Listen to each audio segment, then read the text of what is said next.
In our headlines on this Monday afternoon, June 17th, here in South Korea. Professors of medicine at Seoul National University and practitioners at its affiliated hospitals are staging a strike starting today, placing their weight behind Korea's doctors in training who have been protesting medical school quota expansion since late February. Meanwhile, government authorities are looking to streamline entry formalities and offer customized visas to enhance the overall travel experience and stay for international visitors to South Korea. And on the international front, the path to peace for Ukraine appears turbulent as Western leaders and their allies fail to persuade their non-aligned counterparts to endorse a joint communique following a summit in Switzerland this past weekend. The medical faculty of Seoul National University and practitioners at its affiliated hospitals are on strike as of this Monday, and their collective action comes a day ahead of a major walkout pledged by the nation's doctors for tomorrow, that is Tuesday. Our Yoon starts us off.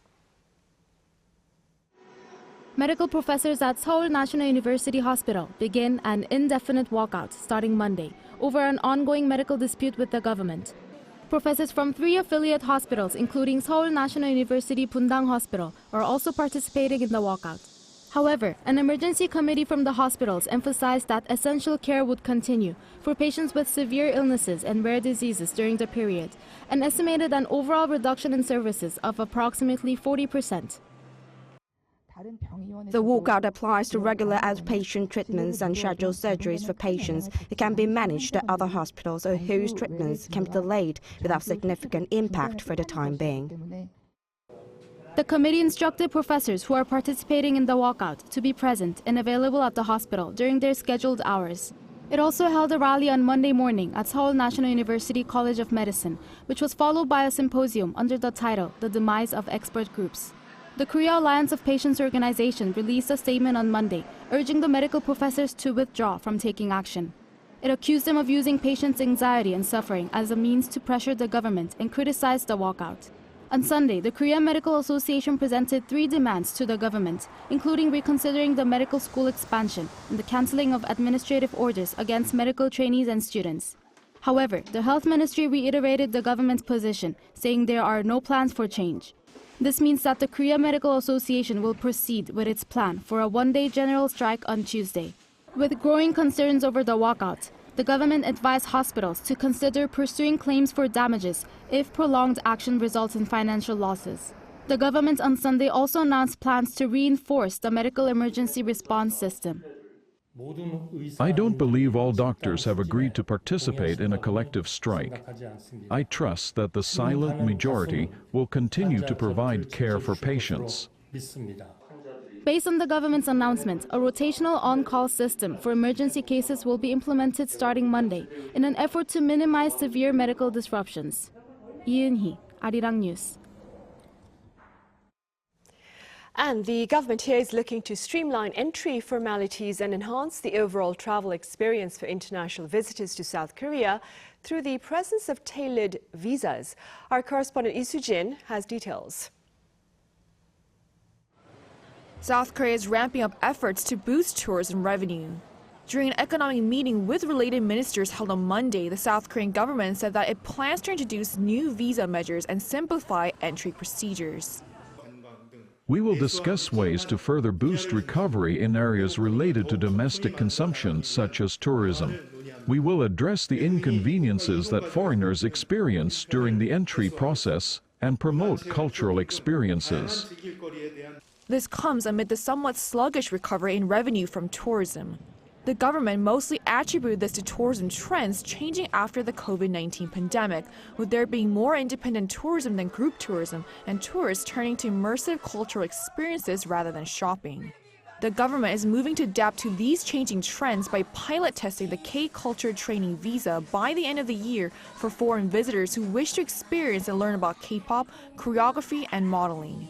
And it's also considering implementing a region-focused digital nomad visa for areas outside the capital area. South Korea has been test operating digital nomad visas, a workation visa, since January 1st this year, which allows foreigners who work remotely to travel in the country. This new region-focused digital nomad visa is expected to include incentives for foreigners to encourage them to also visit regional areas in the nation. The government also plans to simplify entry procedures. It will implement passport optical character recognition technology that will streamline the process of personal identification and verification, as well as increase the number of people that can apply for electronic travel authorization at once from the current 50. With these new measures, the government aims to draw 30 million inbound tourists and $30 billion in tourism revenue by 2027. 이수진, Arirang News. Samsung Electronics ranked 21st in this year's Forbes Global 2000, down 7 places from last year. Pundits are linking the plunge in performance to lackluster semiconductor demand last year amid the global economic doldrums. Meanwhile, Hyundai Motor ranked 93rd, up 11 spots from last year.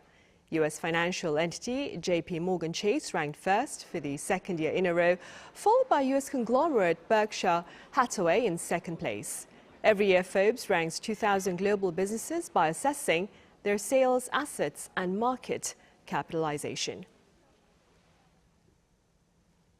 Up next, a former Korean diplomat shares his thoughts on South Korea's accomplishments following its agenda in Central Asia amid its quest of becoming a global pivotal state. Our senior correspondent Oh Soo-young reports. Forming trust and tailored partnerships are key to Seoul's journey to becoming a global pivotal state. That's according to Jong-Dae, former ambassador to South Africa and visiting professor at Yonsei University Graduate School of International Studies. Following President Yoon Suk-yeol's 3-country tour of Central Asia last week, Park says South Korea's prowess in technology and its development experience has helped ramp up partnerships in the region. First, Korea landed significant deals on transport, energy and infrastructure in all 3 countries, such as working on Turkmenistan's gas processing facility, smart cities in Kazakhstan, and exporting for the first time Korea's high-speed rail system to Uzbekistan. Another major achievement was establishing critical mineral partnerships with Kazakhstan and Uzbekistan, as South Korea's semiconductor and battery industries rely on stable supplies of minerals like nickel, lithium and tungsten. Seoul also secured stable supplies of crude oil and uranium for nuclear energy from Kazakhstan. Beyond economic security, Yoon's office says Korea's basic resource cooperation has evolved into a mid- to long-term sustainable strategic partnership.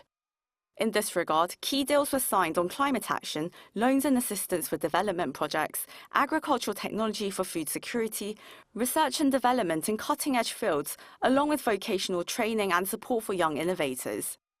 Park suggests Korea's own experience of development and industrialization gives it credibility. Central Asian countries see collaboration with Korea to be more fitting to tailor to their needs than other countries. For example, powerful state Western countries, they have their latest technology, which is universal, but Korea has, including those technologies, also conventional technologies and various technologies and know-how at various levels that can better fit these countries. And it's more in the same context that can be very relevant. Central Asia's strategic importance has grown as a geographical bridge between Asia and Europe, particularly following Russia's invasion of Ukraine, with major powers vying for access to key resources and the so-called Middle Corridor trade route. South Korea may have an advantage due to its pragmatic diplomacy and soft power. After being independent from former Soviet Union, they are yet to diversify the economy and to industrialize. And they are faced with challenges as a landlocked countries, and that's very sensitive to neighboring countries which are powerful. But Korea, we do not have such ambitions. We are very friendly countries with the close historical and cultural ties. So they really feel the affection, the attractiveness of Korea in terms of capacity, technology, but most of all, culture. The leaders of all 3 countries expressed support for Yoon's K-Silk Road initiative, which aims to bolster cooperation in resources, development and culture with 5 Central Asian countries, including Kyrgyzstan and Tajikistan. They also joined South Korea in calling for the complete denuclearization of North Korea. Yoon plans to hold a Korea Central Asia Summit in Seoul next year. Oh Soo-young, Arirang News.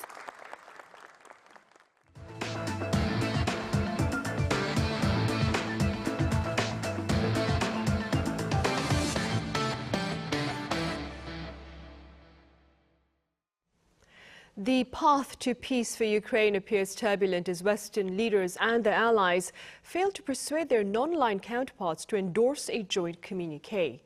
Our Jong-Dae explains. Over 2 years since the start of the war in Ukraine, countries continue to look for a way to bring it to an end. However, at the end of the 2-day Ukraine Peace Summit held in Switzerland, a number of countries were unable to come to an agreement over the wording of a joint communique and decided not to sign it.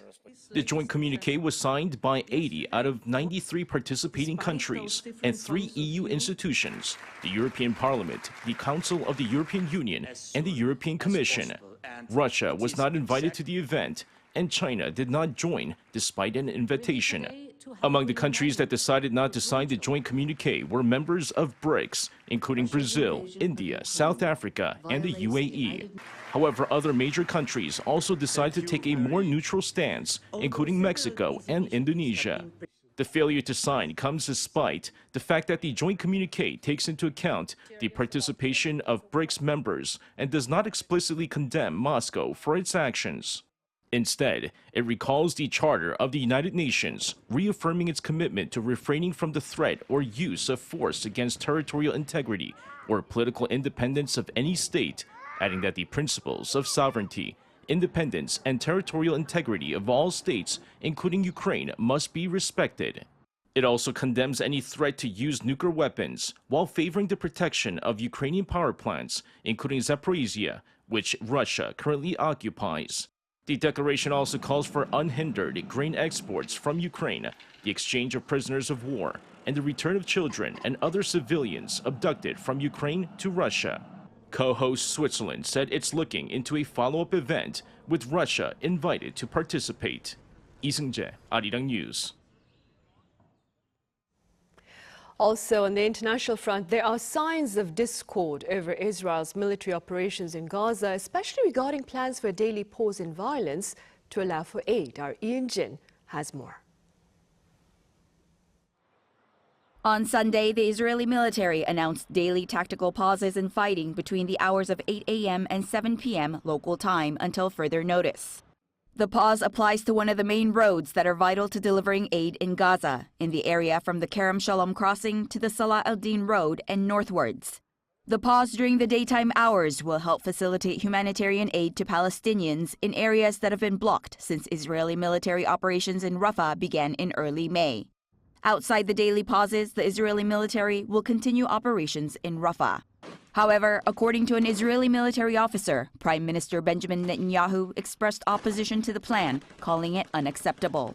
Netanyahu's reaction further shows political tensions between members of the coalition government and the military over strategies for the ongoing war. This comes just a week after former Minister Benny Gantz resigned from the war cabinet and his criticism of Netanyahu for the lack of a clear post-war strategy. Opinion polls show that Israelis support their government's goal of destroying Hamas, but have also been protesting that the government needs to do more to bring home around 120 hostages still held by Hamas. International pressure calling for a ceasefire to the war in Gaza continues to grow. But more than 8 months into the fighting, a solution to the crisis remains out of reach. Yoon Jin, Arirang News. Meanwhile, in sports news, Team Korea saw its best ever performance at the 2024 World Modern Pentathlon Championships in China this past weekend. Korean athletes finished at the top of the medal table with 7 medals, including 4 golds, 2 silvers and 1 bronze. Korea clinched gold in the mixed relay, men's relay, women's relay and women's individual events. Also, this is the first time Team Korea has won medals in all 7 categories. In other news, one district's efforts to ensure a barrier-free environment here in Seoul are being applauded for rendering the task of getting a haircut less challenging for those with disabilities. Our Choi Soo-young was out and about. It's an ordinary hair salon in Seoul, but it has no steps or stairs. It's a salon created by Nowon-gu District Office just for the district's disabled residents. The first branch opened 2 years ago, and due to the overwhelming demand, it established a second branch within just 1 year. In November 2023, the Hue Hair Cafe opened its second branch in Dowon-gu district. Here at the Gongneung branch, even the smallest barriers have been removed to improve access for disabled customers. There are braille blocks near the entrance and charging facilities are available for electric wheelchair users. The mirrors in the lavatory are installed lower than usual.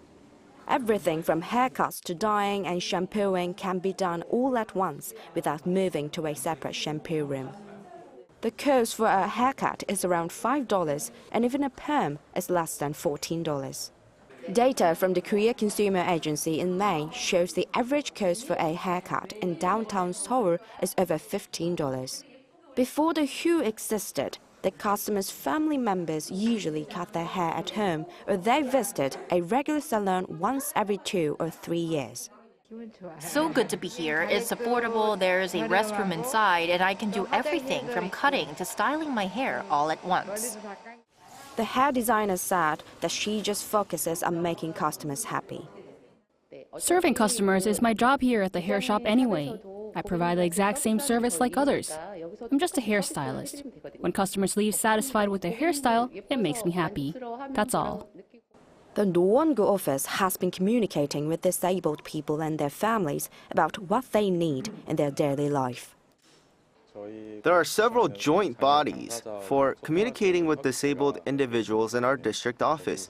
They have consistently requested hair salons. In response, Dowon-gu office has taken the initiative to assess and establish these facilities. An expert said the facilities only for disabled people might seem like another form of segregation, but these disabled-friendly spaces are still necessary. We need to consider whether there have been sufficient facilities available for disabled people in the region until now. For most people, going to libraries, coffee shops, hospitals, and hair salons is so normal in their daily lives. However, for disabled people, it was hard to access these common facilities in the local community. She added that more support and attention is needed from both the public and private sectors. I hope that private and public sectors can collaborate more to create barrier-free facilities. When the government supports private business owners trying to make disabled-friendly hospitals or salons, it could become easier. Customers at the Hue Hair Cafe said that they hope hair salons for disabled people can one day be found nationwide. Choi Soo-hyung, Arirang News. And on the K-pop front, BTS fans celebrated their boy band's 11th birthday last week, with member Jin on stage having ended his mandatory military service. Our culture correspondent Song Yu-jin files this report. 둘셋 방탄 안녕하세요 방탄소년단입니다. 아미. The first of the 7 BTS members is back. Jin, the eldest and the first to begin his 18-month mandatory military service, was discharged from the army on June 12th. Now he's back with his devoted armies. The 31-year-old wasted no time and held a fan meet and greet the very next day. For fans, it felt like a double celebration as the event was part of the annual BTS Festa. So every year, BTS holds this BTS Festa to celebrate the anniversary of the band's debut, June 13th, with their fans. Now this year, despite the temperature soaring above 30 degrees Celsius, as you can see, the festival site is packed with fans. Although it's been 2 years since BTS announced their hiatus as a group, fans have shown their unwavering love and support, giving Jin the warmest welcome. My bias is Jin, so yes, Kim Seok-jin. So he comes back, and I don't know, I feel like my favorite person in the world, you know, come back to me, and it's really important. So the wait of like 1.5 years, like it came to an end, and we see him so happy, so handsome. It made us feel like so proud. Experts credit this to the members staying connected with fans by releasing music prepared before their enlistment. Recently, the industry has been trying to minimize the military hiatus for male celebrities. This approach is also seen with actors like Park Bo-gum and Lee Do-yeon, who released movies while doing their service. Additionally, fans now feel the wait is shorter because the military service period has been reduced to about 1.5 years. Fans say it's because of the group's unique charm and continued loyalty. Their performance and skills are always top-notch. There's no one like them. a lot of things happened in the pandemic, and the BTS look like save me in this moment. The countdown to BTS's full reunion has begun, promising an exciting new chapter in the group's career, once they reconvene as a complete group after June 2025, when all 7 members finish their military service. 송유진, Arirang News.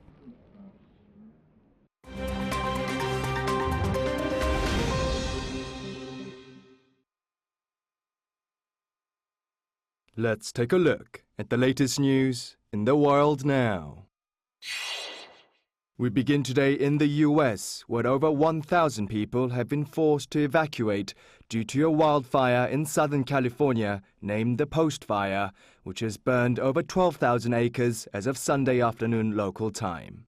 According to the Los Angeles County Fire Department, the California State Park Service has evacuated 1,200 people, mainly campers in Hungry Valley Recreation Area in Gorman, and closed off the site along with the Pyramid Lake Reservoir.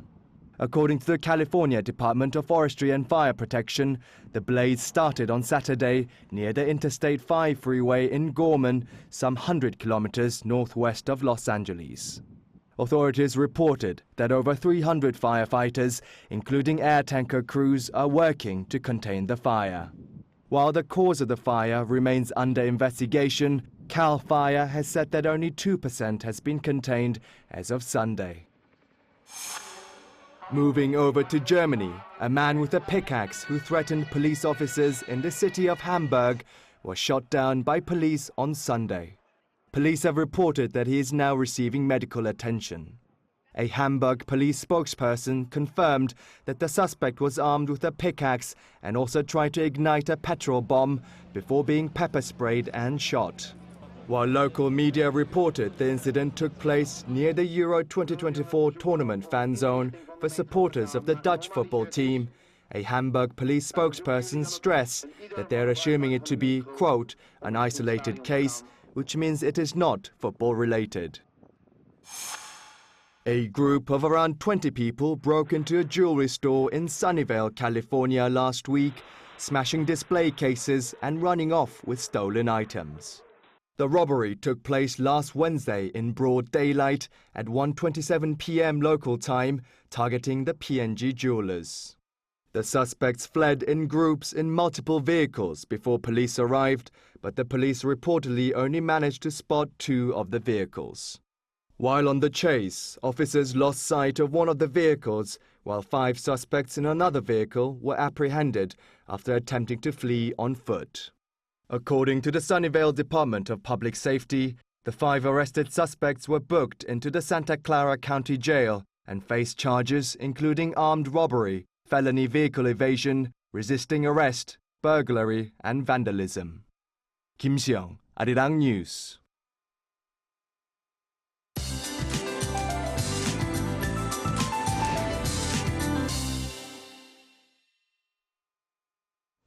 Good afternoon. After a slight heat relief on Saturday, the heat is back again. And especially those in Gangneung should notice temperatures going up nearly 5 degrees this afternoon.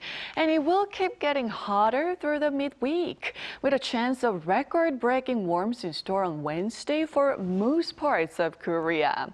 Grab your sunglasses and pack some extra water as you head outside. Sun-filled skies will boost UV rays to very high levels this afternoon, except on Jeju Island, where spotty rain is in the forecast under cloudy skies. Speaking of Jeju, the resort island seems to be the only area with temperatures around the norms. Inland regions are having much hotter temperatures than they should be, under sunny skies at 30 degrees. Here in the capital, Daejeon, Daegu, see a high of 31 degrees. But again, 30 degrees might sound much more comfortable by Wednesday, when the mercury hits 34 in the capital. Meanwhile, Jeju Island will be rainy from Wednesday through Friday. With that in mind, let's take a look at the international weather conditions.